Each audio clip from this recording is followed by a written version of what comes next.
And welcome back, everyone. We just witnessed the winner bracket, but now, we have to go down lower. We have to see the real grit down low, but luckily, we're joined by some other people to talk. I've got Lyrical, and I've got Odie Pickful. How's it going? Pretty good.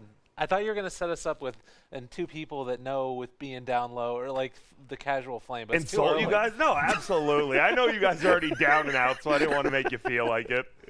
How you doing, man? Yeah, no, I'm looking forward to this beautiful night of saying goodbye to some teams. 4 teams. 4 teams. There's a lot of teams to get rid of in a good old go, but that's what happens on the first round of the lower bracket. Best of ones and time to get rid of the garbage.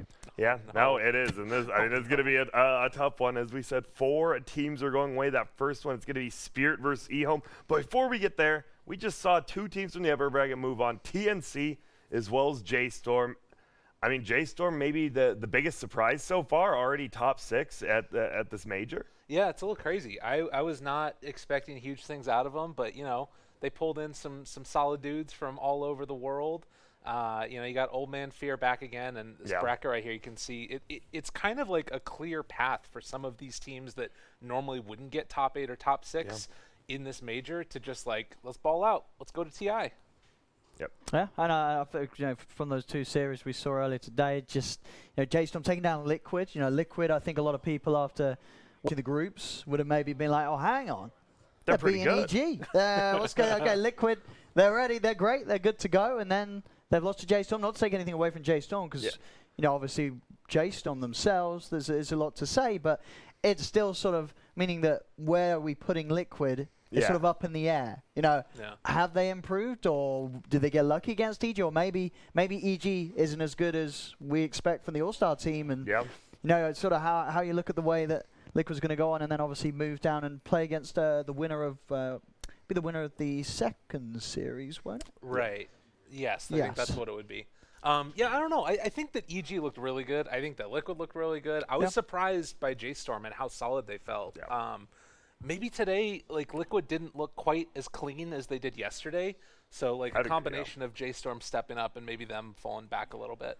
Yeah. I mean, are they good? You're the NA. I mean, J-Storm, that's the weird thing, right? Like, no one's really, unless you were, like, playing at, like, either of obviously the DreamHacks or the ESL, it's hard to really know anything. That's why people are like, oh, Liquid, well, they're not very good. They got last of both of them, and then they came into this tournament. Right. Okay, maybe they are pretty good. J-Storm, as you said, right?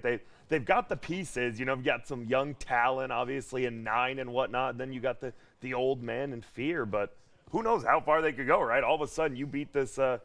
You win one more BO3, you're top 3 to major. That's just crazy. Like that. Like you're so almost nuts. Possibly going to a TI, determining where everyone else is already going to be the next couple majors. Yeah, it's huge. So as we heard, Fear, you just got to look ahead, play it one series at a time, and it'll be as simple as that. But the big thing now, it's the BO1s, and as we heard, the next one up, it's eHome, it's Team Spirit. This eHome, you've got some big names. You got the Faith Beyond, Innocence. Whoa! I was just so excited. I mean, how are we in the freaking losers bracket with these guys right now? And then on the other side, Team Spirit. At the minor, it felt like the CIS teams were really looking pretty good. They looked a lot better than some of the other ones. And now in this major, it feels like the CIS teams maybe a little bit outclassed, at least in the group stage. All of them, in losers bracket right now. What do you take from that? It's hard because Spirit, so what do we know from them so far? In the groups, they took a game off IG, right? I believe so, yeah. Yeah, they did lose the series, winner. but they took a game off IG, and I think IG is looking pretty terrifying, so that's something to credit them. And then obviously you look on eHome side of things, they met up against good old Envy Stack a couple of times. Yeah. One of the times they did win the series against them, and as you've been saying to me, Grant, you really rate Envy Stack. Like you say, finding these guys, they're good. Okay. I thought they were number 2 behind EG, and now J-Storm apparently is top 6. Shut up. So maybe they are just the best 3 teams in the world. Who actually does know? And besides Team Spirit, you have Gambit. I think a lot of people actually rated them top 6 teams at this major, and they're just in the losers bracket as well. Yeah, like the CIS region is really interesting because I think that there's tons of competition amongst that like tier 2 CIS team. They're all similar areas, but they don't get that much experience like outside of the region, and that's what you need to like take that next step. Yeah. For me, for Spirit, I think that the biggest thing for them is that they have like a very unique style that's their own. Yeah. You look at like Immersion playing Pango, position 4, or like the Earth Spirit that he loves to do, and then ILTW just kind of like farms while the other ones just go and fight. Like that's something that I think can catch somebody off guard. But then once you see it a couple times, it's like, all right, we can prep for that. Exactly. So that's my read of Team Spirit. I'm a big immersion fan. Oh, I mean, everyone wants to see Pangos, the crazy stuff like 4 that we have seen in the past, but we're really not seeing anymore. So do you think going in, I mean, who do you favor just straight up? Is it eHome? Is it Spirit? I'd have to say eHome. Yeah. I think still sort of looking at the two squads, I think it will be pretty close, but looking at the performances that we've seen in the groups, I think eHome is definitely the favoured side going in. And I think that the style of play too is really important. Like eHome, they get those BKBs like 20-minute mark, try and end the game by 30 minutes. Just go. You know what they're gonna do. Right. It's hard to beat. There was a game where they played Gyrocopter and he went drums BKB. And he got his BKB at 16 minutes. Yeah. And then they just like ended the game. It's like that style, I think in particular, punishes the like, all right, we're going to have 4 heroes try and run around and make stuff happen while LTW farms. He needs to be involved in the game. That's really tough to do for them. And I think, that sort of style, it's hard to do, right? Because you see some other teams, they will try and get that early BKB, but it's always a risk, right, on a gyrocopter, because you have to make the most of it then, because suddenly if the game does start to go on, you brought this BKB at 16 minutes in, come 30 minutes, it's going to be a 5-second BKB, whereas your opponents, they're picking up fresh 10-second BKBs, and suddenly it seems like the team fights are impossible. So it is very impressive to see eHome be able to execute that style, pretty reliably. Yeah, it is. I mean, one of the players we saw, we just really recently saw him at TI, VT Faded, the carry player on eHome. What are your thoughts on him, right? Obviously, pretty rough go at TI. That team just, obviously, it didn't seem like the best. But now, you're on this team. Yeah, big prestige. And you are kind of the outsider, obviously, the one non-Chinese player on it. What are you expecting from him?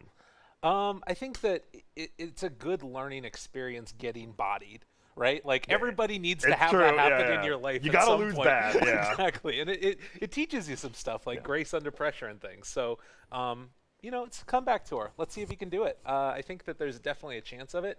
I think the most important player for that team, though, is probably going to be Faith Beyond. Okay. They play around, like, particularly if he gets his Earthshaker and then, like, that Ags timing, then he's the one that enables all the crazy stuff. Yeah. So that's to me like the important one, and then VT Faded, just don't get bodied anymore. Just get in your lane, do it, don't get destroyed.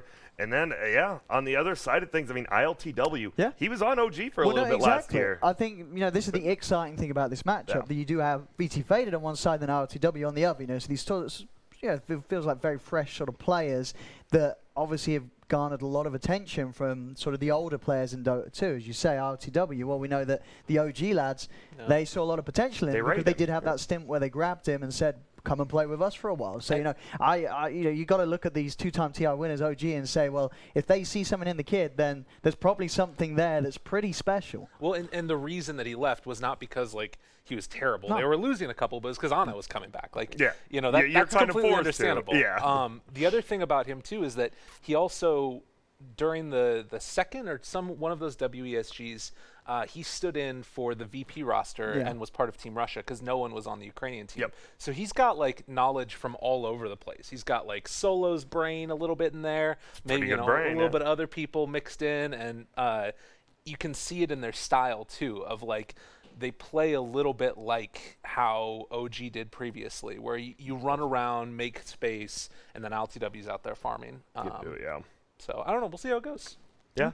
It should be exciting. I was wondering, could we actually bring up the schedule again? Obviously, we have 4 BO1s, and I want to just get your general thoughts. Who's going to get eliminated today? Or just straight Who's up not? Down the list. We're going to see. Obviously, the first one is going to be eHome Spirit. Sounds like we all favor eHome a little bit. And then after that, Aster versus Gambit, 2 teams. A lot of people thought probably should be in the upper bracket. Gambit with FNG, a little bit of a downside in the group stage. And then Fnatic versus Unknown. Fnatic pretty heavy favorites in that one, you guys think? I would say so. Even though Fnatic have had some of those games at this tournament where they just get absolutely stomped, it has been sort of a rough showing so far from Unknown. So if you're going with what's most likely, you would have to still favor Fnatic for sure there, I mean, Gambit also, on the other hand, is definitely that type of team that, like, they looked pretty good when you were looking at ESL and Hamburg, but it's like, what's the quality of teams there? I think Aster just like takes the cake. They looked really solid. Yeah. That's a team that I very easily could have seen going into the upper bracket, depending on what their group was like. Fnatic, Ice, just gotta take a breath, my man. Yeah, you know? what like speaking of that, what's happening? Like he had like a 0-12 ABBA game, a 0-10 LC. Like just take a breath, as you said. Just I don't know. It's back. like you What's always going on? wonder, all right, are these deaths things that it's like it's making space for the rest of the team? And maybe, but at the same time they're in the lower brackets, so maybe not. And I'm a pretty big fan of Adroit. I would like to see them move on also. But I also really like Beast Coast. The reason that I think it's going to be an interesting matchup is because I think Adroit is the team that would benefit most from having a coach out of any other team here. Okay. Because they just like get in their own heads, it feels like. Both of times that they've had a chance to make it to like big tournaments, whether it was TI qualifiers, they just like bombed out in the playoffs. It feels like they struggle a little bit under the pressure, but they're all really talented. Oh, no, for sure. I mean, you just look back at their first game here at the major against EG. You watch the first 10 minutes of that game. They look great. Wasn't bad at all. They were laning it brilliantly. Their mid laner Mac has definitely got a lot of potential because he was out playing Arbed he was, for sort of the first 10 minutes. So there's definitely some magic there. But yeah, I definitely agree. They need sort of that more experienced sort of person to come in and say, you guys are great. This is what you got to do to sort of take it to the next level, and that's why, of course, that series as well. I'd agree. Beast Coast should win it. Beast Coast. These guys have looked great in the past. So the TI and stuff with the lineup that they had. That they're sort of the step that I think we may see like the Adroit squad be in a few lands time. Adroit could definitely reach sort of the sort of refinement that Beast Coast has already got. Yeah, but it's going to take them a bit of time. Yeah, well, and that's the thing. I mean, these regions. Is there after watching just the group stage, we've seen a couple more games. How do you like the slot? Obviously we had 3 slots for. I actually just realized how bad it sounded Simon. It wasn't even that. Is it obvious we should get 5 slots now? No. Do you think we're going to see the same now? I mean, do we still have to wait for the end of the tournament, or is it going to be how it is now? I think for sure there's every reason for the Americans and obviously fans of the NA scene to be excited already. They have already, in my eyes, done it and proven that everyone that was flaming the Slaughter Simon was not necessarily wrong because there was reasons to sort of flame it in terms of past results. Yeah, but now at least for the future, if it happens again, you do say, hey, look at this. These they all made it to the upper bracket. They're already starting to continue even further, and there's every reason to believe that the other 2 NA teams could also continue to follow suit up there. Yeah, the slot allocation is like one of the most annoying discussions to have with anybody because it's like you never know until these teams get here what it's actually going to look like, and all these players are incredibly talented, and oftentimes what matters more so than like raw talent is the matchup of who you're playing against. True. I mean, especially these GSL groups, right? Like if you just have a good matchup, like EG, they just beat Aster 4 times, like something like that. That's all it takes. Yeah. So I think that really it's just going to be like I want to see how the tournament plays out first, and then like see how these teams match up against other ones that weren't in that group, because that's going to give us a lot more information, I think. So. Yeah, because as you said, all it takes just a decent match in that GSL style, and then you look real good. You just get that path, and who knows, could be in the grand finals. We are waiting for that eHome versus Team Spirit. What are you looking forward to most in this best of ones? Do you think is it going to be kind of safe? Do you think with these teams like, oh, we're going to farm up, have a void, secure the late game, or is it going to be this? We're just going to run at you. We want to be aggressive. We want to eliminate you, because BO1's. You never know what you're going to get, right? It's kind of a crapshoot. Yeah, and it feels like it can be sort of both extremes. Like you do either get both teams like just frantic going, or you get this incredibly safe style of Dota, where it's 10 minutes in, there's only been a couple of kills, and both teams are playing very reserved, not wanting to make a play, because you can't lose a team fight if you don't take a team fight. So just sort of playing it super slow. So it depends, and we're definitely going to see games where we get sort of those one-up drafts, where it be like obviously Drow's not been incredibly scary, but it takes me like a good Drow Huskar sort of, the final 5th pick, or obviously the Morph Earth Shakers, and as you mentioned, just still just having a faceless void. Who's the Kotl going to go to? These strong heroes. So yeah, I think you're going to see a fair few of these best of ones look sort of pretty solidly over by the drafts.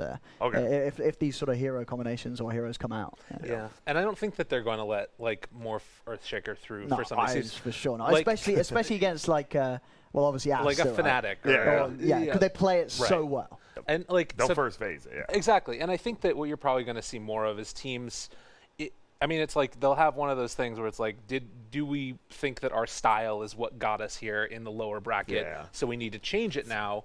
Or do we like, all right, we think that we just were, against a team that was a little bit better than us, so let's change. Like, I think Aster is going to stick with their style more often than not, whereas you maybe see a team like eHome or Spirit switch things, tweak it a little bit, try and make adjustments, but you can't change your style completely if it's so well defined. And that's the problem, right? Obviously, we had the qualifiers were a little bit ago, and if you didn't go to those other 2 tournaments, you've kind of just been in the dark, right? You're scrimming in region. You're like, if all of a sudden these ideas didn't work, you're like, well, we're kind of just in trouble here. Well, Outlanders patches very shortly here, and we'll see. I kind of talked with OD a little bit. What are you looking forward to most in a new patch? Lyrical, you one of the 2 heroes, maybe some map changes? I think map changes are the ones that I would be most excited about. Like, I'm tired of just like the 4 high grounds that everybody just plays around, that would be one thing.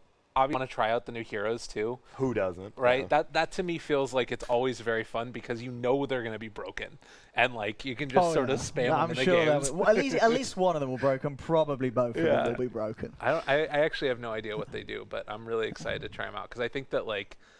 I don't know. The one guy looks kind of like Darkseer, and I spammed a lot of Darkseer. Yeah, so the Void Spirit, Yeah, that'll be fun. I'm still just holding out for Snapfire being a micro hero. A micro hero? Because you see the old lady being separate to the dragon, right? I want it to be some sort of micro thing that you like bring Lone the units Druid. together. Exactly, like a new Lone Druid. I would be... So I'm like, holding out for that. I want a difficult hero. If like Lone Druid had an ability to like ride his bear exactly. around. Like the ultimate would be the ability to sort of become one unit. That's pretty cool. That would be, yeah. I But like who that knows? idea. We'll have to see. And we've only got to wait. Hopefully, only got to wait like a week. Or we're going to be there after the grand finals. Straight away. The new page on Reddit. Where is the update? Where's the patch? As you said, 1 second since GG and no patch. What's going on, Val? I want to see the Santa hat too. The Santa hat coming back. You know what I want to see? Yeah, it's coming to that time of year. I want to see it freaking draft on our screen because I believe we're here. Whoa! There's a void. There's a void. Versus E-Home, and there is. That means there is looks like the Keeper's still in the pool. It is. We've got all the 3 heroes that were previously considered pretty strong. The Omni, the Abba, the LC, which it feels like a few of those heroes have fallen off now. And, well, there's going to be that Rubik. Okay. Pretty much almost always the 2nd pick. And yeah, we've even seen some teams just overall first pick it. It's never a bad hero to pick, It forces the other team to like, do we not want something stolen? You never know. And a strong laner. Definitely. I think there's that like instant disable that lasts for freaking ever. Arcane Supremacy is absurd. It really is. You don't know. You don't realize until you play against like a Mirana or something, and then you steal, and you're like, oh, I have a 20-second stun. Sick. Yeah, and I can set up for it too with my own telekinesis. Yep. Look at ZinQ there. The boss. Yep. He had some good runs last year.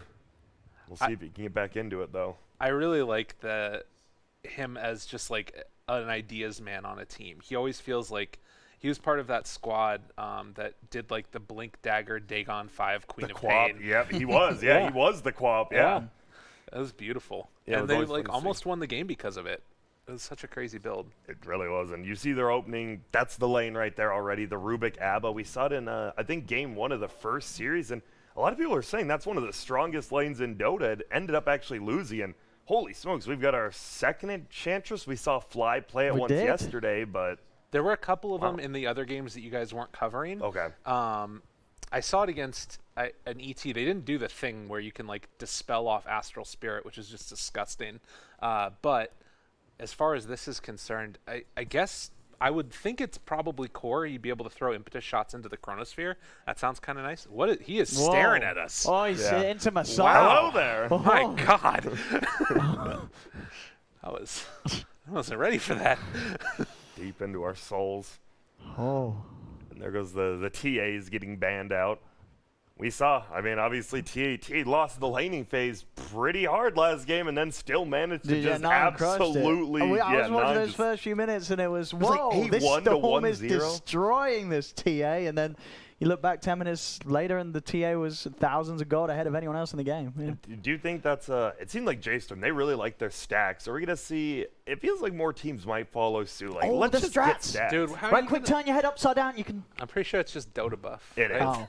I saw Lena somewhere. Oh, God. Or I guess whatever the Chinese version of Dota buff is. That what you have to do? I could be a coach. Yeah. You know, all you need is a printer and access to Dota buff and start playing me. What team would you want to coach if you got to choose? You got to be on any team. You get to. If I could coach any team? Yeah. I mean, well, I'm probably OG, seeing as they won 2 TIs. I just sort of coasted along for the third TI win. Guys, I'm second my check, ready for it all. I'd want to coach Jack's team. That'd be the one. Well, just to hang out with Jack. Just to play pubs with Jack. That's the only thing I need to do. It'd be great. Wow, people who want to play pubs with Jack. That's new, but we got some more bans. That Kunkka. I mean, Kunkka's obviously still a very popular hero, but this hero is getting snap picked at the minor. If it was not banned, it would be snap picked first immediately. And now we're seeing it to the second phase, even last banned a lot of the times. People just aren't favoring it much. I don't know if you guys have any thoughts on that, but. Well, I think that people were taking it because it could be like a flex pick, and I think that it kind of maybe got exposed a little bit in the off lane. Yeah. So it's no longer got that strength of a flex pick anymore. You know, it's just if they pick it, it kind of has to go middle, or else it is that weak off laner who's getting these pipes, Crimson kind of stuff. Yeah. I think there's always going to be that sort of feeling that once there is sort of this hero that's just consistently getting like banned out as the first phase, you look towards different strats, then you're obviously more likely to find things that also work just as well. And then it gets to the point where teams are like, well, actually, we've sort of moved on from Kunkka. You know, this is now my new best friend. Yeah, you've got something else that you like to use. Okay, so they've last ban coming out of the second phase. Going to be eHome, and they're using a decent amount of their reserve time here, going below a minute almost. I want to see like something like I guess it can't really be Sand King. Something a little bit faster paced, because you kind of have a feeling already with the Void that they're going to have to play around that cooldown. So you want to be able to take something that could take advantage of the long cooldown of Chrono. Yep. We'll see. More than likely. We'll see if it's either their 5 or obviously, I assume it's the Rubik ABBA is the 4-3 here in a lane, but we've seen some 5 ABBA still even at this tournament. Like Coddle and SD are both available if they wanted to take it afterwards. As like a 5. I can't believe this Coddle is still chilling in there. I still think that hero is like the hero of this patch. Well, there you go. That's what the Pango you're talking about. Yeah. Take it. Snap it up. Yeah. And it does kind of, so you give away your support duo now. More than like, I mean, it could be a 3. Have we seen a 3 enchant in a while? Yeah, there were some that were running it. Yeah, okay. I think Ghost Stick runs it too. So I think that. Yeah, you're right. He's an Ench player. Yeah, he was spamming like 2-3. One of the first line I went to WESG, and he was just playing it every single game. I was like, all right, Ghost Stick, this dude's a beast. It's different from him, like some of the other ones they plays, because the other ones I think of as like Axe, as like a Ghost Stick hero, or a Legion, like those initiators. So it's a little bit of a different like style in some ways, but they can make up for that with like having immersion initiate maybe. I don't know. I mean, yeah, because I imagine they will stick with it as the offlane, but obviously the Jara I think is a very good pick against it in the sense that, you know, obviously you have a high amount of magic damage, you're going to have the flak that you're hitting other targets, so the attack speed slow doesn't matter because you're never directly hitting the Enchantress. Sure, there's that point where you have to factor in the impetus, and you know Jara can be very vulnerable to that amount of damage, but you've got a lot of save, right? You've not only got the Abandon, but you've also got a Shadow Demon, and the Shadow Demon, another hero that's going to really mess with the Ench down the line. Well, and also the Chrono too, right? Like that's the other thing is you can save in the Chrono. I think that it was basically between that and Coddle, and as far as other reasons to go, it's kind of a nice setup for your Gyro to get on top of somebody in the lane, like that Ench like you're talking about. And then, what are we looking for from Spirit? Obviously, it seems it might either be that 5 or that 3, whatever. I think we'll know what the enchant is after this pick. I mean, you can still just go Coddle here, right? If you want, yeah. I don't. I'm not sure if there's any reason not to really. Would you have too many cooldowns then with the Void and the Keeper of the Light? It's kind of, you use both those in a team fight, you're like, uh-oh. Yeah, that's true. Yeah, I mean, I think you probably want something with a bit more disable, right? Because at the moment it's just the Chrono and the Rolling Thunder. You've got no stuns, you've got no catch. Go like Shaman, maybe. Yeah. Although that's, I don't know. But at the same time, it's not going to be easy, right? Because eHome have so much save. You know, they've got a lot of heroes that are very good at sort of countering those early plays when you do try and go for the hero pickoffs. Yeah, and you can dispel the shackles and stuff too, so that makes it kind of tough. Yeah, I don't know. It's a weird game right now. There you go, Timber. I'm curious what's that for, because it's Ghost. He's talking a lot. Yeah, so I imagine so with that, they are going to move the Ench into a support position, have the offlane, or do they play the Timber mid or safe or something crazy? I think hypothetically they could play it still mid. Open. Yeah. It depends on what the matchup is, I guess. Because I wonder if, as you say, you know, the Ench was going to be offlane, but because of like this gyro, this SD, they're like, we've got to move it down to a support position. Yeah. Yeah, it's very interesting draft from Team Spirit, because you look at eHomes, it's like this well-rounded, like all these heroes. You kind of see a lot pretty easy. And then on the other side, it's like you got a Pango, you've got a Timbersaw, so you have a lot of damage. It's just kind of this unconventional. When do you see a Pango Timbersaw together, really? Oh, that's a good pick. I like that one a lot. You know, Tiny instantly, yeah, they love it. Why do you like it? Because they needed something that was like low like opportunity cost of like initiation. You can jump in, try and get a toss back, or just have a toss somebody, and then like have a follow up with any of those heroes. Like you're talking about, there's a ton of damage there. So now you can like start the fight with Tiny and then end the fight with a Chrono if you need to. Yeah. I mean, and hey, you know, it's a 5-core lineup. You know what I mean? Let's go. This is how they want to do their best to win. Let's just get everyone should get some items. Yeah. I don't know if I like it, but that's what they're running with here, Spirit. Well, and to go back to my point before, like eHome, get BKBs, end the game. That's been their MO so far. Yeah. So I think if this goes late already, I'm just going to be favoring Team Spirit no matter what. The question is the Razor good enough to end the game? And I think it is. I think that might be. It's a strong, a lane-dominating pick right here with that Razor. So we see both the lineups. Team Spirit's definitely, as we said, a little more unconventional. eHome, he's feeling good. You know what they're going to do, yeah. Man. I don't know. Yeah, Spirit's definitely gone for the greed, but yeah, as you say, Lyrical, if this game goes on, they're going to have 5 cores scaling on, whereas, you know, eHome, they're pretty support heavy. This Rubik Aber SD could sort of, you know, they're not going to have that sort of core potential necessarily as much as Spirit has. Sure, you could argue the Aber might, but in a lot of the recent games, we've seen the Aber offlane tend to fall off pretty heavily. So if all things go to plan and it's a normal game of Dota 2, I think this should be a walk in the park for eHome. But if crazy stuff happens, eHome start to choke, Spirit gets the chance to get this game past 30 minutes, you're suddenly having to fight against a lineup that has 5 carries. And that should favor Spirit in the late game. I just think it's going to be very hard for them to get there, because this looks like an incredibly greedy draft from Spirit. Yeah. I think, to me, the key hero, Tiny, if he has a really good game, he could maybe carry them through that dangerous part, as we get a little bit of a group hug action going on from eHome over there. But that's the hero to watch for me is Tiny. Okay, and yeah, we kind of talked about VT Fate a little bit. He was playing a lot of Gyro TI, so you put him on a more comfortable hero, which we talked about. Like, just get him on that hero. He won't make mistakes. Gyro, one of those. It's not that flashy, but you can make that hero look very good. I don't know. This Ench and Pango, I don't know how they're going to set things up early on. I think, you know, eHome, it looks like this should just be easy for eHome, if I'm honest. I really do think, you know, eHome's just sort of stuck to the plans. Spirit's just everyone. It doesn't look like a draft. It just looks like everyone sort of just picked what they want to play. I want to play this. I want to play that. Here's a load of cores. I'll be incredibly impressed if it works, but I don't think it will. Okay.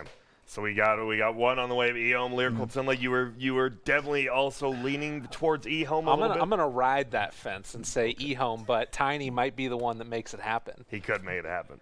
Ride the fence. What do you reckon, Grant? Well, I reckon that we're going to have a damn good game, my friend. You know who's going to be the true winner? It's going to be the viewers at home, because we're going to toss it to our casters. It's the hottest new couple on the block. It's going to be Cap, and it's going to be Trent.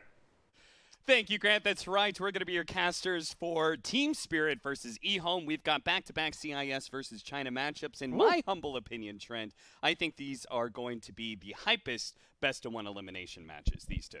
I think so as well. I'm ready. I wasn't sure I was going to come out there, man. They were good. They wouldn't let me interrupt your intro there. Did you see that? They had me muted that whole time. They don't trust me. They don't trust my abilities here. I mean, I slipped them a 5. I told them Trent only talks when he's spoken to, you know? They're just going to cut me off in between I had to establish questions. this power dynamic really early with you. Yeah, started out very quick here. I let my last relationship push me around too much, you know? Well, I mean, by the end of it, you were so angry, you were abusing him. Live on camera. Nothing a little cold water can't fix, you know? Yeah, I hear you. But, yeah, guys, it's time. Please ignore the markers at the top of your screen. Best of 3? I don't think so. Admin, no. Fix it. Next game. It's best of 1s, guys. This is what you've been waiting for, and, well, and eHome are going to start off with first blood, so not going to be feeling too great about this start. They're still going to be able to get the 2 bounty runes as well as that first blood. And ILTW is matched up against the Korra Batted. You hate this. Well, I mean, I guess you love this because you're an ABBA player, but I hear you harp on this all the time. It's just like, I don't know why they're not picking the ABBA, because the ABBA messes this guy up in lane. I mean, yeah, if you think about it, right? It's a silence that you apply that lasts longer than the time walk. Like anything that you can stun the Void for longer than the 2 seconds where he's able to rewind all the damage. On top of that, you know, it's a melee versus melee matchup. You're always going to be happy with this sort of matchup. It's interesting, too, because the curse, like, at level 1, it has the full duration. It kind of reminds me like the Coddle thing, where it's like level 1, it has the 70% miss chance, kind of the same idea, where it's just like, it has that really crazy strength thing just, like, instantly. Yeah. So you can't just, like, start playing around with it early on, and they're not even bothering to try and help out ILTW. As you can see, he's still alone there, while Misha's, well, doing Enchantress things. This does look like the pub edge that Owen was describing. Yeah, it really does. Like, Team Spirit just picked all heroes that they just wanted to play, and including a 4-position Pango from Immersion, which I'm not sure how much that's going to be able to help out Ghostix lane, but we'll have to see how that goes. Urgon's going to be playing against Ice Tiny against Mid Razor, which I have to assume isn't going to feel great either. No, very low armor, right? I mean, that's one category you like versus Razor. You're like, that's not good. He's a melee hero. Well, that's probably not very good. Yeah. Things are adding up to be in Razor's favor here. The early levels, though, he can still duke it out pretty well. Well, Misha's time spent away from the lane paid off big time. He managed to get the Satyr Tormentor, and he's just going to be reapplying this enchant over and over again, and that'll fix ILTW's lane, hopefully a little bit. Isn't it funny that Chen used to be able to just do this level 1? Just like, bring this guy in. Yeah. And he would just hang out the whole time. Like, that is one thing that Ench still has, even though it's just going to be constant refresh, but that HP regen can help out a lot. 9-7.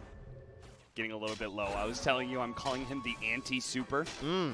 Because his win rate on superheroes, like Razor, is very low. He seems to have a very low win rate on Razor, DK, Viper, like all those heroes. Yes, so legendary super of the one of the most stable core players in terms of like the heroes he likes. He plays them, he does this thing. But yeah, this guy, his 3 most played, I believe, are Shadow Fiend, Queen of Pain, and Invoker. So he's the styly kind, the flashy. And you pointed out that he's been on the grind for a while, this 897 guy. Well, yeah, because I started, looking up the teams and everything, and 897, it's like, usually I first thing of my thought was like, was this guy like some other name? These guys have been switching a lot of names in China, but no, this guy's just been grinding. FTD Club C, FTD Club A, made it to the main team of For the Dream, and then eventually working his way all the way up to eHome. So doesn't have a long list of medals or career earnings, but that's the grind that's going to bring him to the earnings now that he's here on eHome. It's like he if they don't skipped get a grade at knocked one point, by the way. The FTDC all the way to FTDA. Oh, he just skipped over B entirely. They saw it. He's like, this guy's good. This guy's got promise. Maybe tossed back by Urgon, but not a whole lot doing with that. He's getting a lot of punches in there, though. Yeah, he's very well, by the way. Yeah. Tiny versus Razor. This is I mean, sure, you've got the tree, and I guess that gives you CS at the start against the static link, but I would expect by now the lane should start going against you. There was a couple awkward-looking moments, too, where 897 had to, like, TP back to the tower as well, because I think he got tossed over to someone else who was rotating. I think it might have been Y who was coming up. Yeah. Or not Y. Well, maybe it was, but either way, Tiny was able to, like, kind of mess them all around. How's this bottom lane going? Ghost Stick is level 3 in top CS, so this is going great for Team Spirit so far. I think these laning matchups are going better than maybe they should. I'm not sure. Maybe the only downside is that the Pango is like not getting that much because you're trying to give as much as you can early to the Timber, and Pango is one of these supports that's pretty greedy. Yeah. Like, I don't know how long I want to be chilling on level 2 as this hero. He's close to the 3, though, and you know, Immersion, expert Earth Spirit player. That's the first thing I think of when I see this guy. But you can see he's a gold tier Pango. This guy is on the grind with this hero as well. Misha being chased away by Jin Q. Trying to establish dominance for this bounty.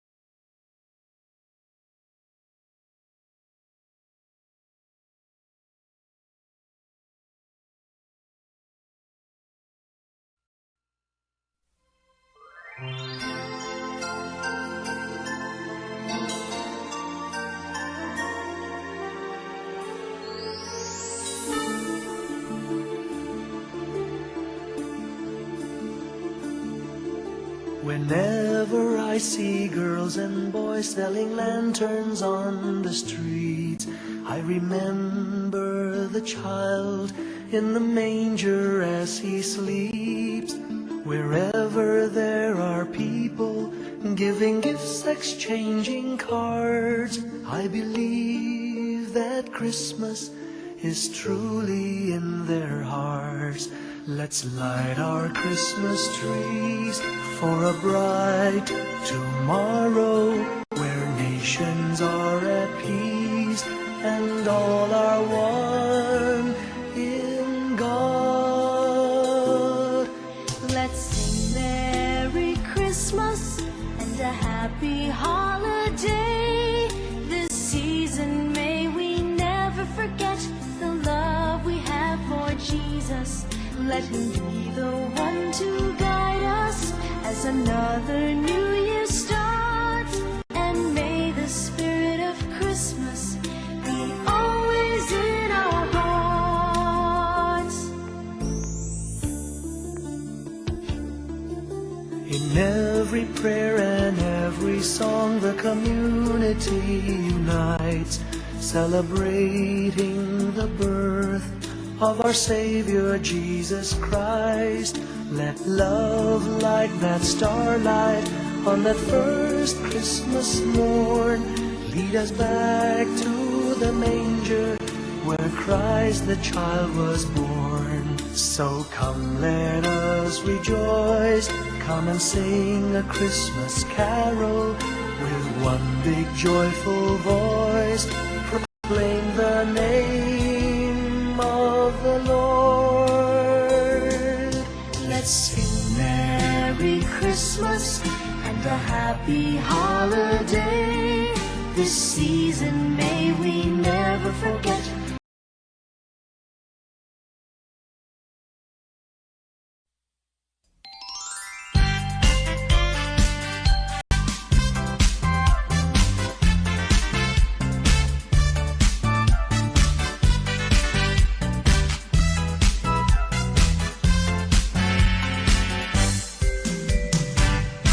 Feliz Navidad, Feliz Navidad, Feliz Navidad, Feliz Navidad, Feliz Navidad, próspero año y felicidad.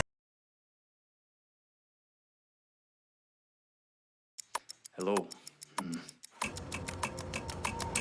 Screw it.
Nochebuena na.